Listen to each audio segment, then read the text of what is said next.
Hein? Le conducteur s'est nommé Tigre, Tigresse, Tigre, Tiger.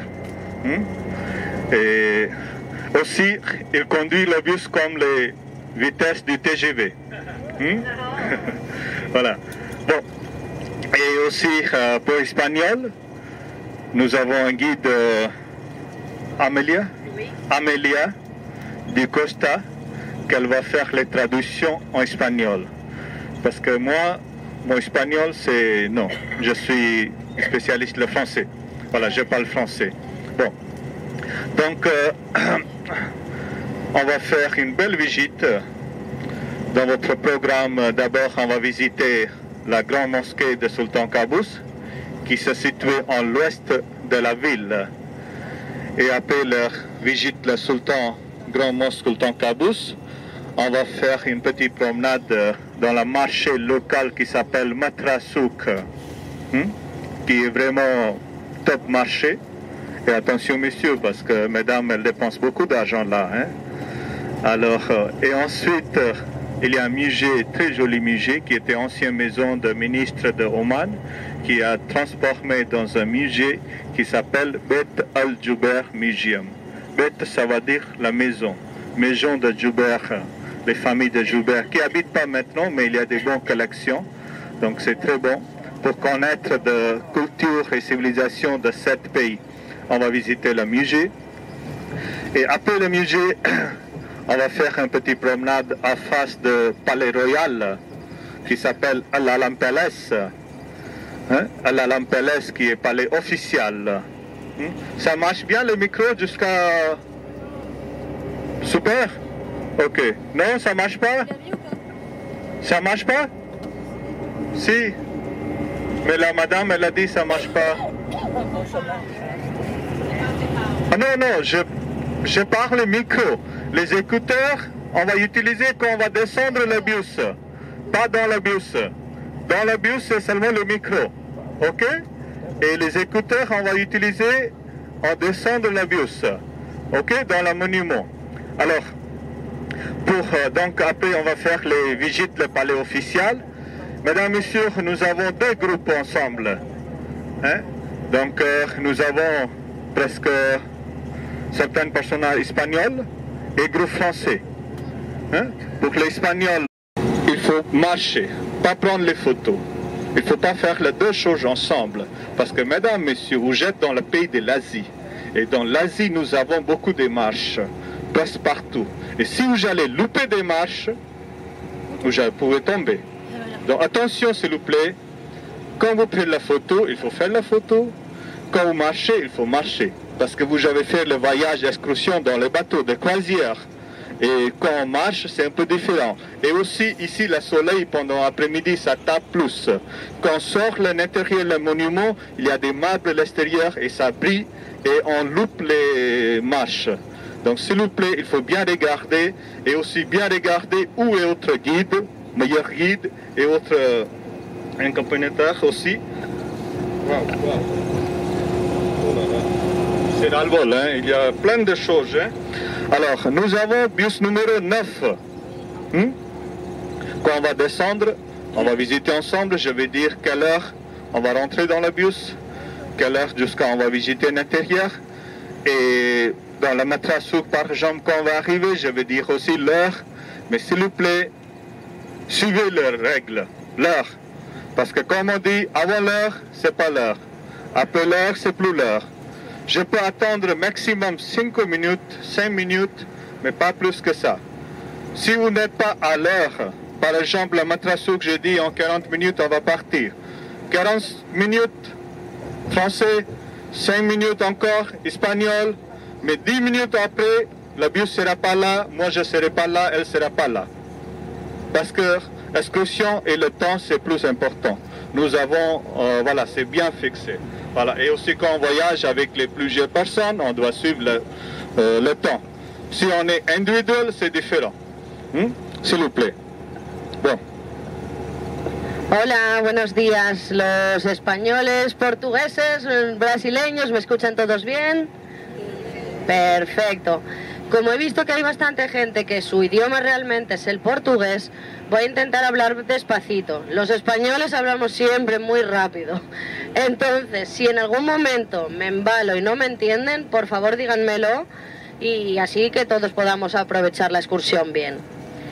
Vale, como les comentaba, vamos a empezar ahora la excursión. Nuestro guía se llama Ugam, nuestro chofer se llama Tigre.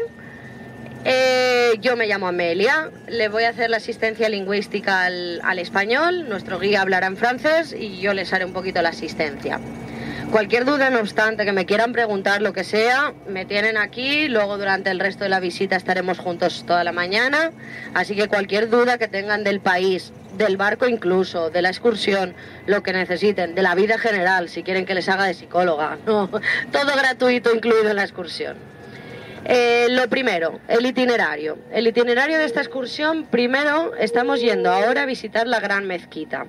La Gran Mezquita está en el oeste de la ciudad, no está en el centro donde hemos llegado con el barco. Entonces, pues dentro de... ahí, máximo podemos esperar 5 minutos.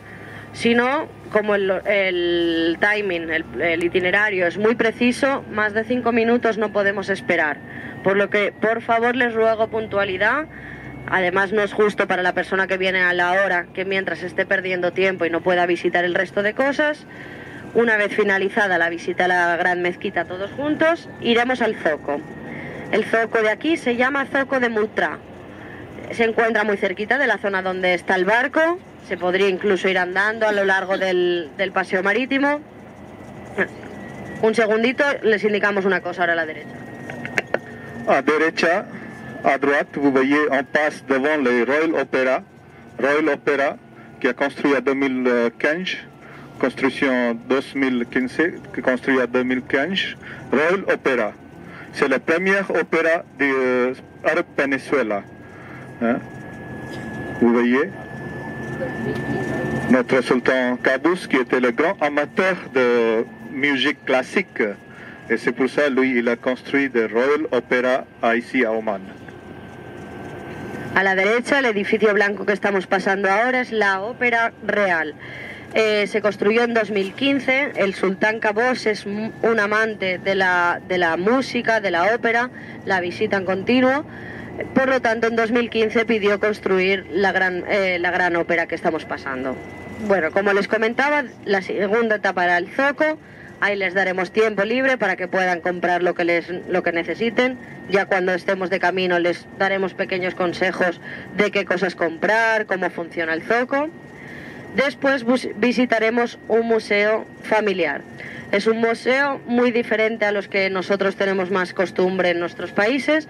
Es un museo que lleva directamente una familia en su casa, con colecciones de monedas, colecciones de armas.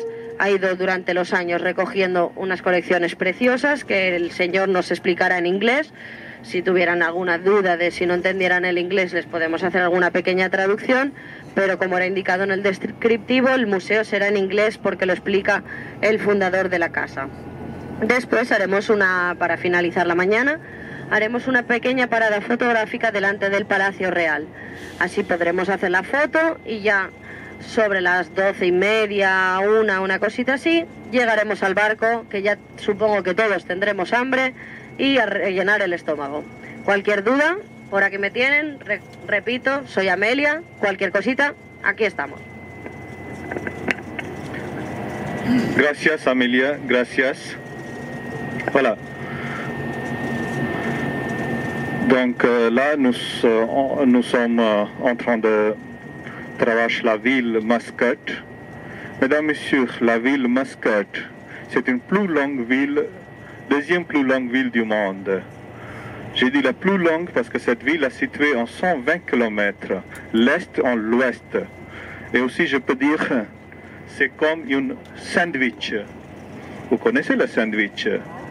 Voilà, c'est la ville, c'est comme le sandwich. Un côté, c'est la mer Oman, et l'autre côté, c'est la montagne. Donc, la ville se situe au milieu de montagne et la mer. Donc, c'est pour ça qu'on appelle, c'est comme une sandwich. Quand vous êtes arrivé, la Costa, il est en direction de l'est. Donc, c'est un peu l'est la ville. Et nous, on continue vers direction de l'ouest. Donc, la ville se situe en l'est ou l'ouest, 120 km longueur. Donc, c'est la chose très importante. Deuxième chose, comme vous allez voir à gauche et à droite, écoutez bien nous, et aussi il faut regarder à l'extérieur, bien sûr, vous allez voir la beauté de cette ville, mais aussi vous allez voir que tout est moderne, hein? Tout est propre. Est-ce que c'est propre? Oui. Hein? C'est propre. Alors, pourquoi c'est propre? Voilà. Bien. Et aussi, pour information, aujourd'hui, après la Singapour, la Muscat, Oman est le deuxième plus propre pays du monde. Après la Singapour. C'est premier Singapour et deuxième, c'est ici à Muscat, Oman. Information plus importante. Et deuxième chose, ce pays est bien sécurisé. Premier pays du monde, bien sécurisé. 100% sécurisé. La règle, c'est règle. Roi, c'est roi. On n'a pas le droit d'aller à gauche et à droite. Suivez la règle. Et aussi, le pourcentage du crème, c'est zéro. Pas de crème. 100% sécurisé. Donc, c'est très important. Là, on traverse le bâtiment officiel et administratif de ce pays. Mais aussi, comme vous voyez à gauche et à droite, vous ne voyez pas ici skyscrapers. Est-ce que vous savez les skyscrapers? Mon anglais, skyscrapers. Non? Gratte-ciel, bravo, tenez un point, madame.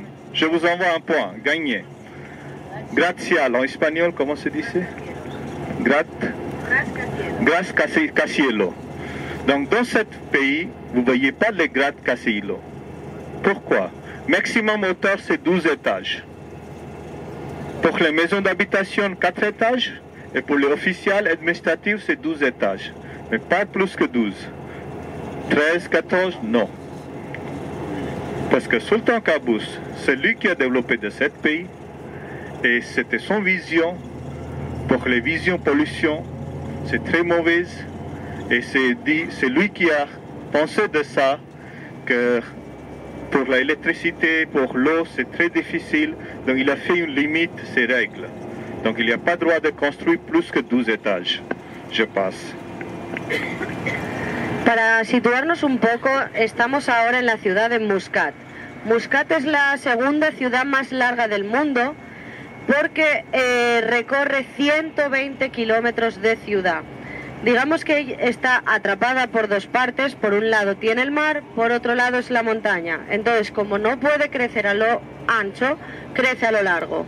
Empezó siendo una pequeña ciudad, 5 kilómetros de largo, pero poco a poco ha ido creciendo hasta actualmente tener 120 kilómetros a lo largo.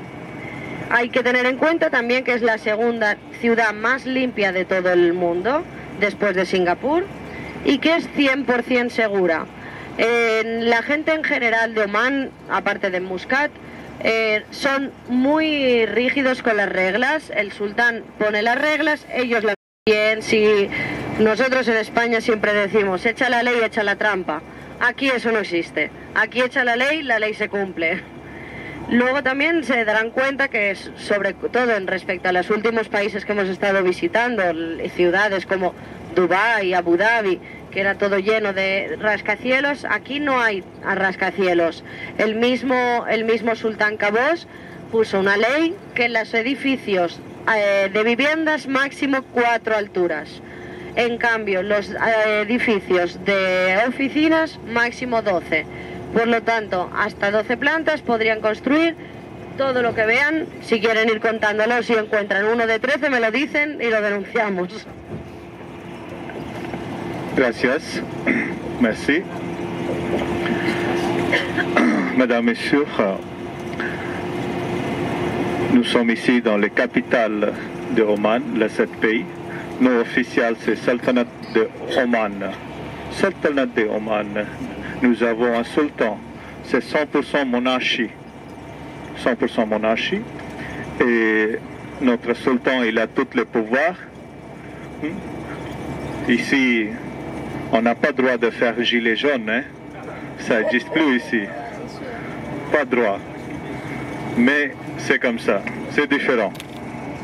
Bon, la population de ce pays, 5 millions d'habitants, et population de Muscat, 1,4 million d'habitants. Mais entre 5 millions de population, 60% ce sont des gens locaux et 40% ce sont des expatriés. Expatriés viennent de l'Inde, Pakistan, Bangladesh, Sri Lanka, Philippines et 2% aussi ça vient de l'Europe. Donc 60% des gens locaux et 40% d'expatriés. Total, ça fait 5 millions d'habitants. Pas grand pays, petit pays. Alors,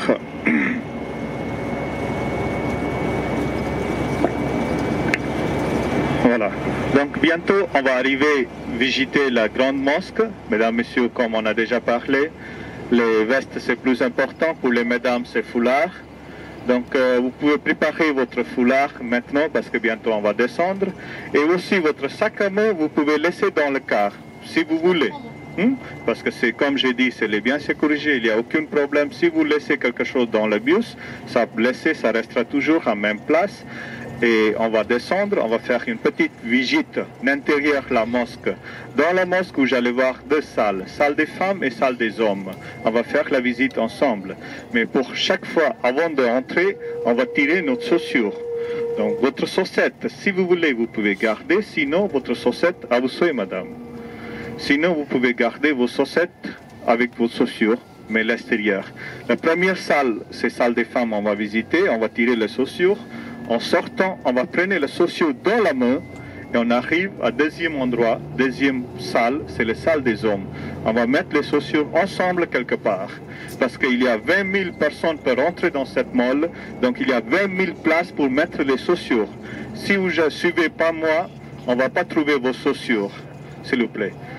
Donc on va mettre les chaussures ensemble quelque part, je vais dire vous pouvez poser là, donc il faut mettre là-bas et ensuite on va faire la visite, la deuxième salle des hommes qui est top du top, crème du crème, bien regardé en bas qui est le meilleur tapis du monde et en haut c'est le lustre, le premier lustre du monde, aussi je vais parler de ça et après visite de ça où j'avais temps libre et aussi pour faire les arrêts techniques si vous voulez changer de l'eau de poisson.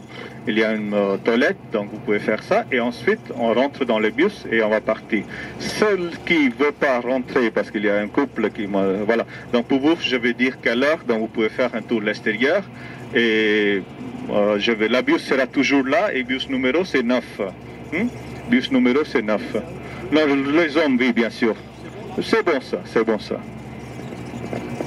Ahora ya estamos llegando a la gran mezquita, vamos a hacer la visita todos juntos. Si alguien en concreto no quisiera entrar, obviamente la visita no es obligada, simplemente que lo diga porque diríamos entonces el punto de encuentro en el autobús. Si no, si todos entramos sin ningún problema, vamos todos juntos. Visitaremos primero la sala de las mujeres. Antes de entrar nos tendremos que quitar los zapatos.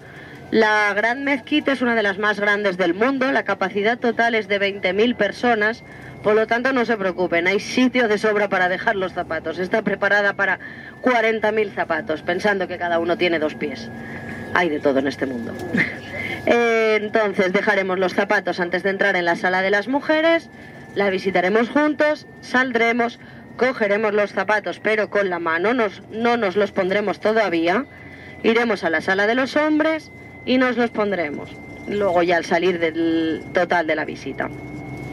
Comentarles que el país de Omán es un país monárquico, como les comentaba reina el sultán Qaboos, 100% monárquico, por lo tanto el rey tiene el poder absoluto del país, el sultán. Total población del país sería de 5 millones, no es un país demasiado grande en cuanto a gente para lo grande que es en cuanto a extensión. Y la capital, Muscat, que es donde nos encontramos, tiene 1,4 millones de habitantes. Hay que tener en cuenta que de estos habitantes el 50% es gente extranjera, no es gente de Omán. Viene muchísima gente por tema laboral ya sea de países asiáticos, como sobre todo como India, Pakistán, Bangladesh, muchísima gente que viene aquí a trabajar, y luego un pequeño porcentaje de ellos, un 5% más o menos, sería gente europea. A partir de ahora, la visita de la mezquita la haremos con los auriculares que les hemos